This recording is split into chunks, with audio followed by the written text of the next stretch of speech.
Nacional, el presidente Javier Milei, que visita por este momento Israel, pidió la liberación de todos los rehenes de Hamás tras el ataque que hizo en esa ciudad el pasado 7 de octubre. Al mirar las tenebrosas imágenes del Holocausto, me pregunto dónde estaba el mundo libre en aquel entonces. Y hoy me vuelvo a cuestionar exactamente la misma pregunta. ¿Dónde está la voz del mundo libre reclamando y exigiendo la liberación de los más de 100 secuestrados desde hace más de 100 días? Elegir la vida es exigir la liberación de los secuestrados. Por eso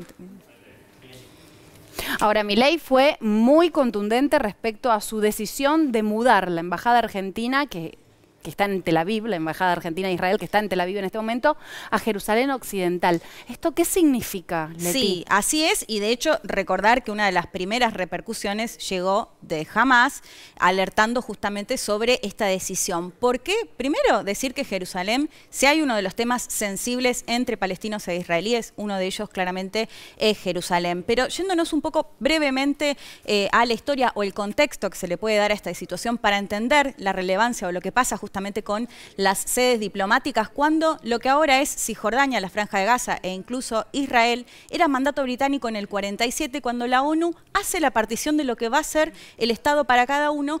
Jerusalén, donde justamente en la parte este están, digamos, los sitios más religiosos o más relevantes de las tres religiones monoteístas más grandes del mundo, queda como con un estatus internacional, ¿no? Claro. Lo que va a pasar después, lo que va a cambiar es la Guerra de los 6 días en el 67, que de hecho es la fecha en la que, cuando hablan del Estado de Palestina, lo que piden es volver a las fronteras previas a la guerra del 67. Lo que va a pasar ahí es que Israel va a anexar también Jerusalén Este, que es la parte de Jerusalén que los palestinos prevén para un Estado de Palestina como capital. ¿Qué va a pasar en el Parlamento israelí en los 80? Lo van a anexar directamente, o sea, se va a considerar anexada Jerusalén Este.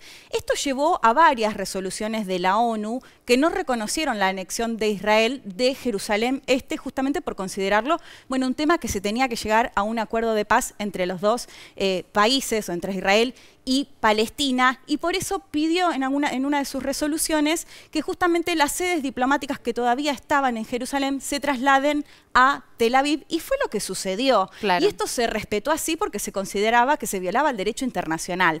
¿Qué pasó? Donald Trump en el 2018 decide, por una cuestión, digamos, muy política y de un alineamiento muy fuerte con Benjamín Netanyahu, trasladar la embajada de Estados Unidos. En la actualidad son muy pocos los países que trasladaron sus sedes, es decir, que Argentina sería, después de Estados Unidos, el segundo más relevante, más allá de que algunas fuentes dicen que en realidad, si bien la trasladaron, fue más bien simbólica, que sigue operando desde Tel Aviv. Lo cierto es que, bueno, por supuesto, es una señal política con esta relevancia y este contexto internacional muy importante. Lo importante que es comprender la historia, Leti, qué bueno que estás acá para explicar qué significa exactamente, y sobre todo la preocupación de ponernos en la mira de Hamás. Totalmente. Te agradezco muchísimo. Síntesis internacional.